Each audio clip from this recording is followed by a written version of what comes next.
Hello everyone, this is Beastly Eel, and in today's video I want to do something different. I wanted to take the MCU from my last 30-day challenge till now.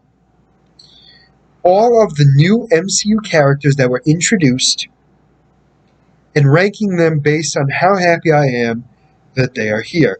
So, because this goes from November of last year to, what is today's date? March 29th. March 29th, there are only 12 characters that were introduced into the MCU during this time. So this leaves out the Eternals are not in it, and I'm going to be doing this every 30-day challenge to kind of show what I'm feeling towards the new characters of the MCU. So number 12 on this list, because like I said, there's 12 of them, is the Lizard. So he was in the Amazing Spider-Man 1. He came back and reprised his role in Spider-Man No Way Home, and he just, to me, I hate saying this, wasn't that great. I wasn't thrilled to have him back. I wasn't excited to see him, and I was just disappointed overall. He was kind of like the big monster that was used as a comic relief at times, and because of that, for me, the Lizard didn't live up to its hype in this movie. That being said, still was very happy with the movie. I'm just ranking the 12 characters that were introduced into the MCU this time. Now, number 11 on this list is probably going to give me a lot of backlash, but I don't care.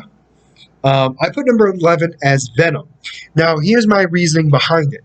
I was very excited to see that Venom was in it, but all he had was an after-credit scene where he was in Mexico for a short amount of time and then was teleported back into his universe. So I thought it was very much misused. I like the fact that they brought the symbiote into the MCU because there's a little bit left over. Other than that, though, there wasn't much to get from it. We didn't really get to see...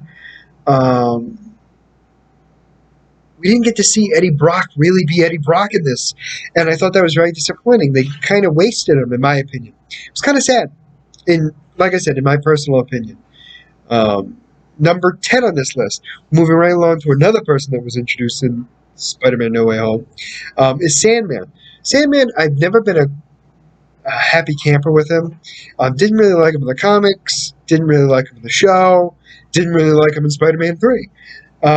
So I wasn't expecting much from him, although he was better than the other two mentioned. He was given much more airtime. He kind of was a little bit of an anti-hero for a little bit at some certain points, but overall, he was a one-trick pony. He moved sand around, and he basically just wanted to beat Spider-Man to beat Spider-Man. Kind of didn't have a great story arc, in my opinion. So I don't. Unless they do something great with him later, I didn't expect all that much from him. Moving right along to number 9. Number 9 is somebody that was introduced into Hawkeye. And this person is Kate Bishop. So Kate Bishop in the comics eventually takes over the mantle of Hawkeye. But in this, she idolizes Hawkeye and wants to be the hero like he is because she saw him being able to take out aliens on his own with just a bow and arrow, and she wanted to be just like him. So she trained to be just like him. The reason why she's so low on this list is because she was annoying. I am sorry. But she just would not stop talking. It was a little bit of a great contrast between her and Clint Barton, but by herself, if this is how she's going to be, I don't know if I'm going to be a huge fan of Hawkeye when he takes over, or when he leaves. Only due to the fact that she's really talking. Just not a big fan of it personally. It wasn't always funny, and she definitely had that rich girl vibes, which kind of was a turn-off for me. It turned me off to the character overall, and I'm hoping that now that she's one of the people now, wondering to see if that changes how I feel about her. But for right now, for my first instance of her, she's number 9. Moving right along, number 8 was introduced into No Way Home. He's a character that has been established for a while, but has just recently been added into the MCU. And this is Matt Murdock / Daredevil. So during this time, Matt Murdock is the lawyer to Peter Parker. So the reason why he's not really high on the list, he's not super low on the list, is because he had a short cameo as a lawyer, which is what he is when he's not Daredevil. We got to see that he has his skills, because when a brick goes through the window, he catches it like it's nothing. And for those of you who don't know, Matt Murdock is blind, so he was able to catch it without a problem. Everyone was very surprised. He shrugged it off without, making much of a case of it. Again, the reason why it's so small is, or so low on this list and not higher, because I was very excited.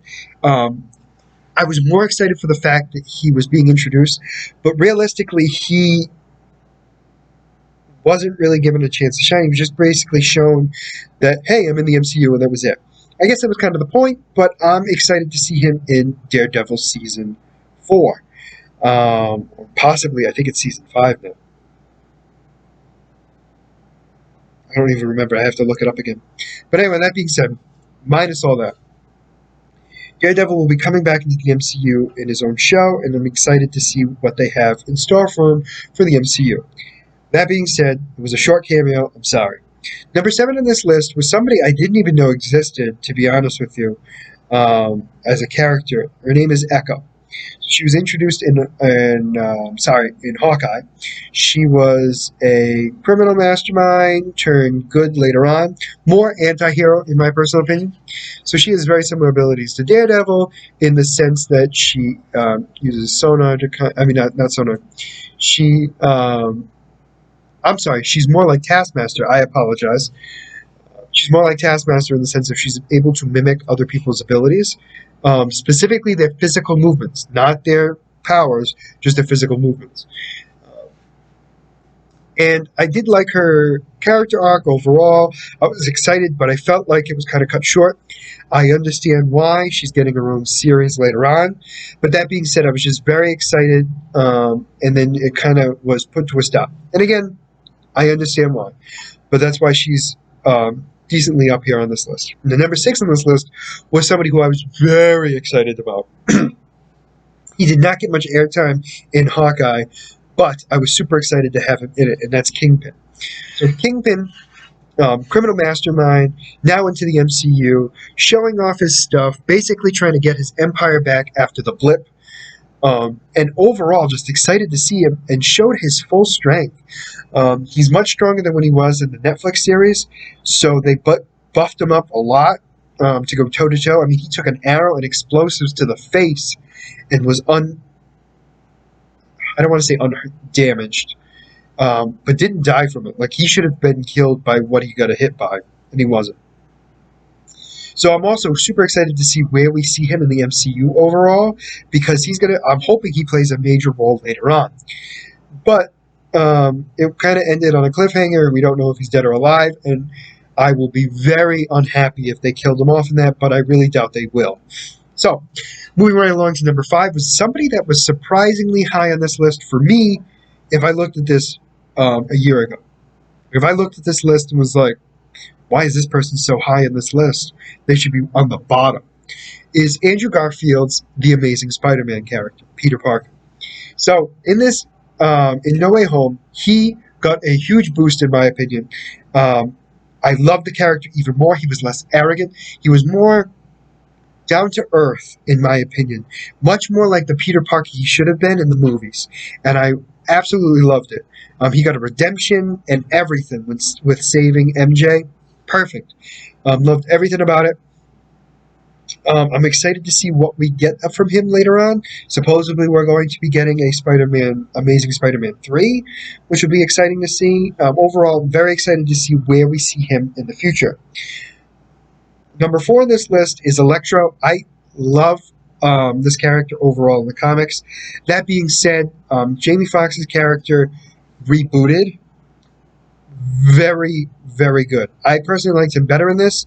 I mean, yes, crazy criminal, wanting power overall, but I felt that because of that, it was much more towards the comic book and made me like this character even more. Yes, he lost his powers at the end and realized, it's not the end of the world. But that being said, liked him overall. like the idea of him just being different and also making him more badass, in my opinion, which is what I like, and less blue. So definitely like this character buff up overall. That being said, moving on to the top three. Number three on this list is Toby Maguire, Spider-Man, Peter Parker. So he's on this list pretty high because he's the OG Spider-Man, and I liked him overall. He was much more the father figure, kind of Uncle Ben-ish in this, and he was definitely the voice of reason. I like this maturity that they brought to Peter Parker, especially bringing into the Spider-Verse. Definitely liked it overall. Nothing bad. I really have nothing bad to say. I think it was just more the fact that he played Peter Parker perfect, an older Peter Parker too, and I didn't hate it. But the other two on this list just went higher than him. I'm pretty sure you can guess the final two. You might not guess the order, but you'll definitely guess the final two. Number two on this list is Doc Ock. Doc Ock, it was the first villain that was officially announced for No Way Home. Everyone was super excited, myself included. We get to see the guy reprise his role as Doc Ock, and we get to see him transition from villain to anti-hero / hero. And I really did like that. So we didn't get to see much of him as a villain necessarily, but we got to see his genius level to go after his villainous teammates and stop them and turn them back into themselves.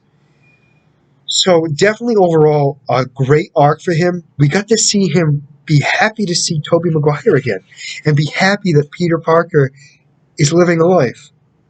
You know what I mean? We got to see that closure, that kind of full circle motion in that. And we got a little bit of a tidbit from the movies, which I liked, hinting back to the movies, which I did like, the little back and forth, like, how you doing? Still trying. And trying to do better, sorry.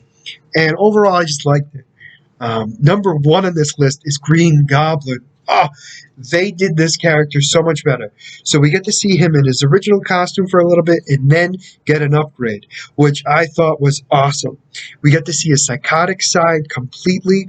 We got to see Norman Osborn be the Norman Osborn that's unstable than anybody else. And we got to see him be a monster, too. Him killing Aunt May. Horrendous. But also awesome. I'm sorry. The movie was great. He was an excellent villain. I mean, he was suplexing Peter Parker, Tom Holland's Peter Parker, through floors of buildings. I mean, awesome. Loved it, loved it, loved it. Overall, I liked all these characters that were brought in. For the most part, I was disappointed in some. But overall, I mean, the top 10 up, the top 9 up, I did not hate.